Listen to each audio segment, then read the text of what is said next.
what I think the difference is between the way like Jake handled his stuff and what like a normal person handles their stuff is like Jake cared only as a business transaction, which in Jake's defense, it's like, yeah, I mean, if you're gonna bring someone in, you're gonna make them famous and give them a life, then like I think you've earned half of that income, because the only reason why they're famous is because they're hanging out with you.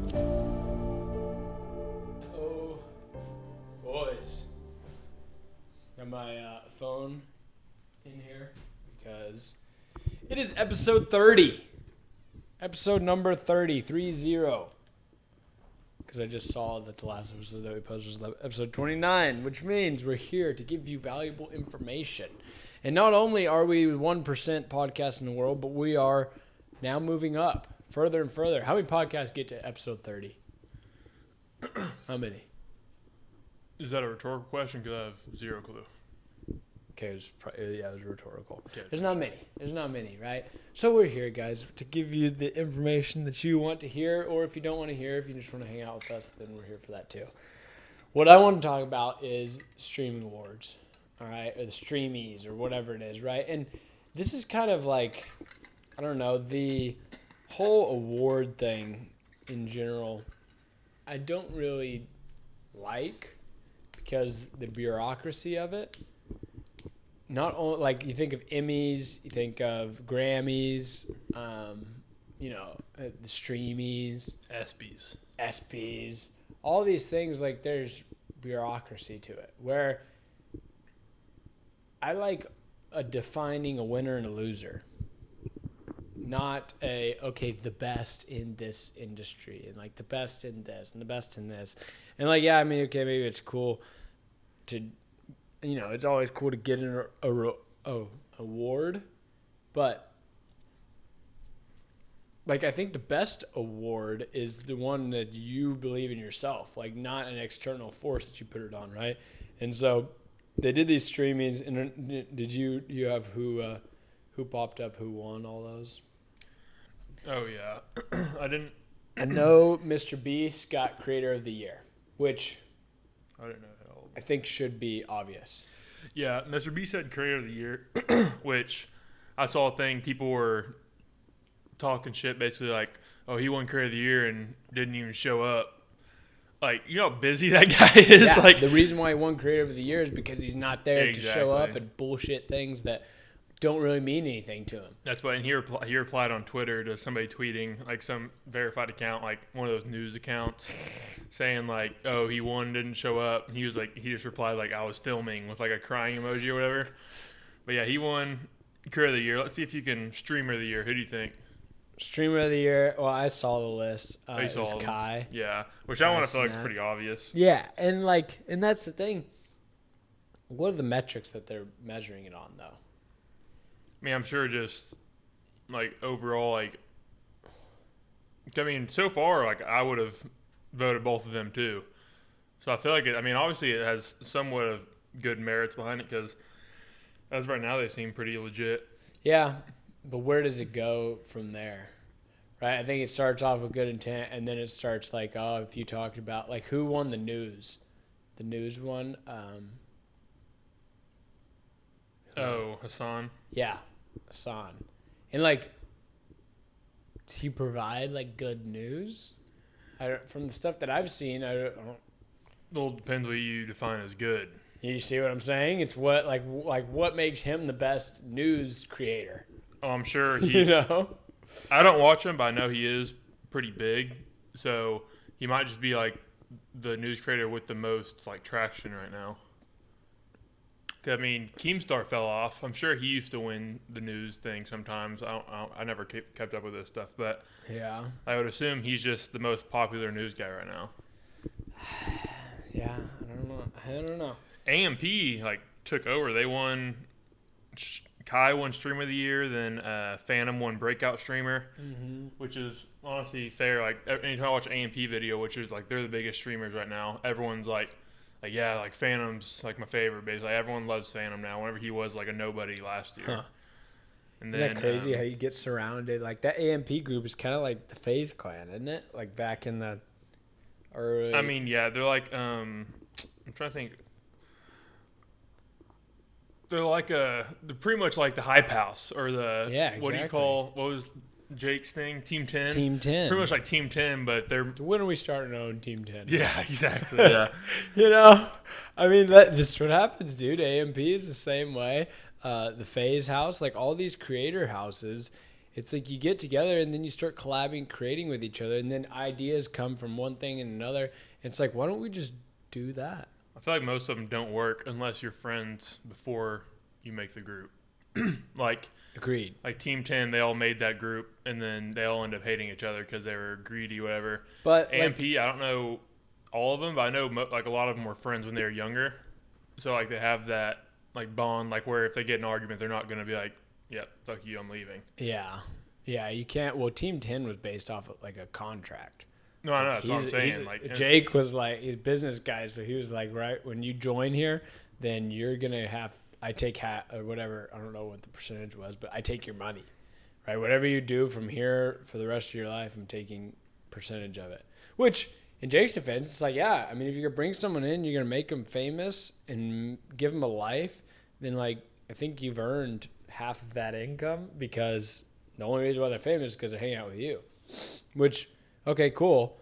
But then, yeah, then it makes rocky roads. So it's like, I don't think, it's kind of like the Hype House where they got together, but they were all like somewhat famous in their own realm. And then they got together and then all became famous, quote unquote, right? yeah. It's kind of the same thing where I'm like, I mean, why don't we join up? Like, well, we're all kind of famous in our own realm or whatever it is, and famous, quote unquote, whatever. But you know, you have somewhat of a following, somewhat of a culture and brand that you bring in, and then when you join together with other people, then you can create your own and make it bigger, and everyone grows.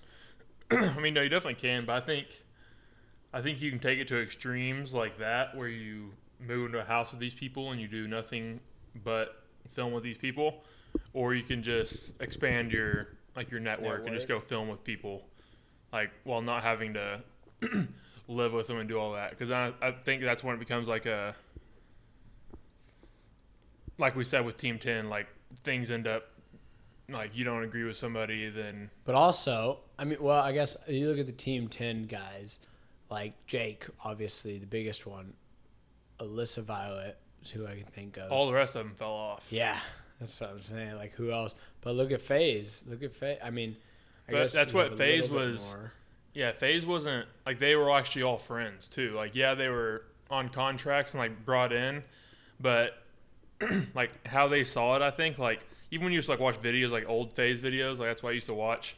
Like they all got along. They were all real good friends. Like Team 10 was a straight business transaction. Yeah, Like, and that's what I think the difference is between the way like Jake handled his stuff and what a lot of people, like a normal person, handles their stuff. Is like Jake cared only as a business transaction, while as I think the others is more like, yo, we're trying to build something here, and if you want to be with us, then like come do it. We'd love for you to be our friend, hang out, build stuff together. And I think it's kind of how AMP is. Like Kai is definitely running that, isn't he? Like he's the main guy. Maybe not running, but like he's the top guy. yeah, he's the top guy for sure. Yeah, and so he's kind of like, hey, I'm gonna be doing the streaming stuff. He gained a following, gained traction, got his followers and stuff, and then he's kind of like, hey, we're part of this group.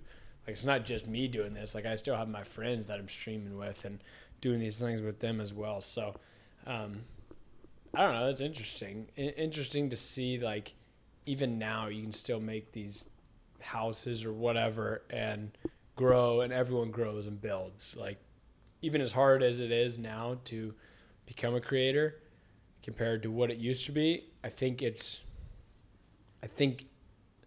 the knowledge is moving up on how to be a creator, but that means that everyone now knows how to be a creator. So now you have to do more than what it is to just be a creator, and do more, continue to build on it. So I don't know, interesting. I wonder if the times are ever going to change back to like how I was watching a video of like old YouTube. I think it was a Hayden Hillier-Smith video, and he was talking about how like his old Logan Paul vlogs were like straight shit, is what he says now. Yeah. Which like even like us, if we go back and watch them, we're like, oh yeah, there's not near enough going on, like how fast pacing YouTube is now. I wonder if times are gonna go back to like slower pacing, like It's what podcast is. like longer right? attention span, because like even me, like my attention span has went way shorter over the last few years, like watching stuff. Like if I'm watching a long form YouTube video and they're not like, it's not a Mr. Beast video or someone high up like that, I get bored quick and I end up on my phone while watching the video, like while doing something else on my laptop, and then I'm like so just distracted, like I can't just sit and watch like a long form video unless it's like a Mr. Beast style video now. So I hope it goes back to where you can like do it, because like I don't even know if Casey Neistat vlogs would. I'm sure they would now because how big he is. But if somebody new came out making vlogs just like him without a name, I don't know if they'd do well because how short everyone's attention span is now. And I think they would. I think it just kind of depends on who the person is, who's watching the video. And like, for instance, with the Casey Neistat, like that, the demographic, right, that you're targeting is different, right? So, like, kids are growing up with a shorter attention span because they're being trained to have a shorter attention span. They still have the same the same attention span as we do and as our parents do as human beings, but they're being trained to have a shorter one, right? So the content that's being produced to have a shorter attention span, to catch attention, to do that is training these kids to have that and have clicks and constantly get attention, right? Where I think that's where like podcast is. Like, do you listen to any podcast or read audiobook or like read books or listen to audiobooks? I do, but not just like, I wouldn't just sit in bed and just listen to a podcast and do nothing else. Like, see, I would. Like if I'm listening to a podcast, it's because I'm working out or I'm driving or I'm doing something to where I can't use traditional media. Yeah. And so I think that just comes down to the consumer and who's the consumer, and are you producing media for the average consumer and the average person, or are you doing it for a specific demographic and person who you want to target that has a longer attention span? Because like podcasts are meant for people with longer attention spans who are able to sit and consume education, whereas entertainment, right? Like Mr. Beast, he does it strictly for entertainment. There's no education involved. Entertainment needs to be short, fast, quick attention, right? You don't make that. He doesn't make those to try to have people learn or be educated. He makes those to just get more views and more clicks. And so you're asking if there will ever be a time. I think there is. I think there are still creators out there who, like, really and truly, Ryan Trahan he's still pretty vloggy and like doesn't do the crazy action stuff going on. He has good editing style, but it's not one where it's like over the top crazy Mr. Beast style. So I don't know. I mean, it's not going to go back to the way it was, but it'll definitely change and move and shift around in different times. So. Well, I just wonder, like, all the kids growing up right now who, because like me, I'll notice myself, like if my attention span's not able to like watch a long form video, I'm like, I don't even really blame it on my attention span all the time. I blame it on the video not being well put together. But at the same time, like the kids growing up, they don't notice that their attention spans are short either. Like they just click off something and start watching something else and don't realize like why. So I wonder if like when they get older, since they're just so used to short form, fast pacing, it's like that's what they always want. Compared to us, like we used to have, we didn't have like that real fast pace, bang bang bang like growing up, because people really didn't start doing that until like 5-10 years ago. And I mean, cartoons are kind of like that. There's always action stuff going on. It's not really a dull moment. Like in SpongeBob, when I watch SpongeBob, I don't think there's really dull moments. It was 15-minute episodes, or it was 30 minutes, so it was 12-minute episodes, and there was like a whole story, rising action, climax, falling action, resolution. Well, I'm also just talking about like YouTube. Like growing up on YouTube, I watched, but I think like all the phase people who didn't do any of the fast paced stuff. So I think media is changing from, TV and cartoons to now YouTube, And now instead of like corporations making this media like Nickelodeon or Cartoon Network or Disney Channel, now it's Mr. Beast, what are FaZe Rug and Cocomelon, right? And so now I think there's it's the same sort of thing that children like watch and consume, but now it's on YouTube Kids instead of being on Nickelodeon. So I don't know. It'll be interesting to see how it all works out. But I think I may take that the AMP deal and may have to come up with something to where we can kind of do some more collabs and do some things, because I don't know. I think that would be interesting. But for everyone who won the Streamies, cool. It's good. Impressive. I mean, I guess it's another accolade. But really and truly, I think all those guys who won those, they don't really care about the Streamy Award. I think they just care that their fans like them, and enjoy them.